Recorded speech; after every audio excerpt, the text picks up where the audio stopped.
Basically, we did some work on how to market nutrition for the base of the pyramid, which is recognized as one of the key barriers to spread, in particular, complementary foods for infants between 6 and 24 months, and more generally, nutritious foods. I guess there were 4 key messages, 2 regarding the value proposition, so how do you need to position your product so that it works, 1 regarding the importance of compliance, and 1 regarding the type of distribution networks that function. Regarding the value proposition, the first very important thing is nutrition is not just about health, and in particular what we talk to the people that you will try to convince that a product is good for them is not actually the fact that the product is good for them. It's the fact that what will convince to use it repeatedly is the product being good, actually in taste, being easy to use. In the case of food for children, it's important that the food is in a format that the mother is used to cook, and a type of product that she already knows and she's familiar with, so that she doesn't have any additional reluctance to using a new product. So basically having a product that matches local food habits, children's tastes, local food forms as well, is really important.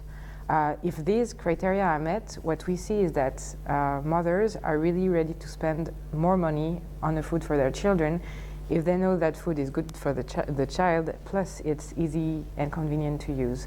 And we've seen that basically people are able to spend up to basically between 5 and 8 times the price that they would normally spend on basic foods, specifically to bring good quality food for their children. That sounds like a lot, but it's actually much less than the products, the imported brands that are available for complementary feeding, which are typically between 12 and 26 times the price of basic food. And that's comparing 100 gram with 100 grams. So basically there is that space between 0 and 12 times the price where you can have an affordable complementary food product for infants that mothers will be ready to pay for. So the third message, the thing is, with this type of product, if you just manage to get people to buy once, you haven't succeeded. You've just made them spend more money once on a product that won't really make a difference in their health. So the key is really to get people to buy repeatedly and to be compliant with the product. And to do that, you need to have specific tricks that will trigger that compliance. It can be rewards for buying every day. For example, you can get some kind of discount, or you can get a prize, or you can get the right to participate in a raffle if you buy every day. You need some proof of evidence relatively quickly. That can be, for babies, it can be measuring their height, measuring their weight, with the caveat that you need to be careful. The weight or the size doesn't necessarily mean that the baby has all the nutrients he or she needs. So you need to be careful about the claims you're making. But clearly a mother that sees her child grow will be more likely to think the product works and advocate it as well. The other thing that can really motivate compliance is having a delivery channel that basically brings these reminders to people via, for example, day-to-day sales force delivering the product when the mother needs it, which also brings convenience. And basically having this day-to-day reminder that you need to buy because the woman who sells you the products is just outside your door also helps compliance. And the last point is basically about these distribution channels.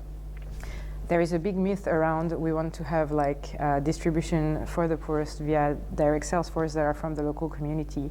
And in most of the case, this cannot be financially sustainable if what we're talking about is building a sustainable social business. The only case where such door-to-door sales force works is in urban areas, so that you have sufficient density that the salesperson can see enough people to actually make enough sales to sustain her own her own livelihoods. And it's for monocategory product, where the pitch to sell all the products she proposes is relatively similar, because otherwise it gets too complicated, and basically the sales are actually lower if you have more product and not higher if you have more products, because the salesperson doesn't manage to sell these products so well.